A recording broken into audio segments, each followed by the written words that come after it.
যারা প্রশ্ন করো ভারতবর্ষের জন্য মুসলিমরা কি করেছে, এই ভিডিওটা শুধুমাত্র তাদের জন্য। তাজমহল এত সুন্দর, তাজমহল কি আমরাই বানিয়েছি, তাই না?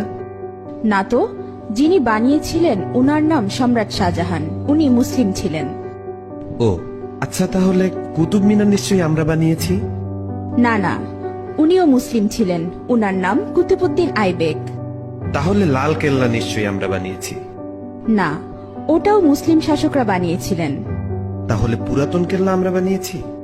না, পুরাতন কেল্লাও মুসলিমরা বানিয়েছে। তাহলে চারমিনার নিশ্চয়ই আমরা বানিয়েছি। না, চারমিনারও মুসলিম শাসকরা বানিয়েছে। মা, আমি শুনেছি ভারতের সবচেয়ে বড় ও পুরাতন রোড গ্র্যান্ড ট্রাঙ্ক প্রায় 3000 কিলোমিটার পর্যন্ত বিস্তৃত, সেটা তো আমরা বানিয়েছি।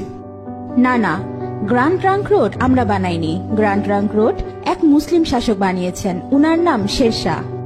আচ্ছা, তাহলে হাজারদুয়ারি প্যাসেজ নিশ্চয়ই আমরা বানিয়েছি। না বেটা, এটাও মুসলিম শাসকরা বানিয়েছে। আচ্ছা, তাহলে মুঘল সাম্রাজ্য আমাদের ছিল, তাই না? না, মুঘল সাম্রাজ্য মুসলিমদের সাম্রাজ্য ছিল। আচ্ছা, জয় হিন্দ এই শব্দটা কি আমরা প্রথম তৈরি করেছিলাম?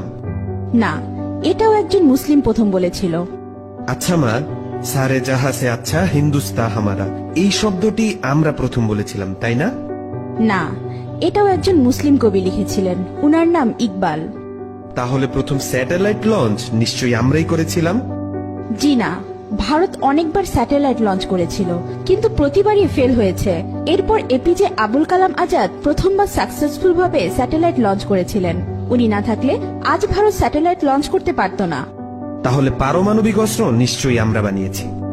না না, পারমাণবিক অস্ত্র একজন মুসলিম আবিষ্কার করেছে, উনার নাম এপিজে আবুল কালাম আজাদ। তাহলে মুসলিমরা না থাকলে আমাদের কি হতো মা? মুসলিমরা না থাকলে ভারত এক অন্ধকারাচ্ছন্ন দেশ থাকতো।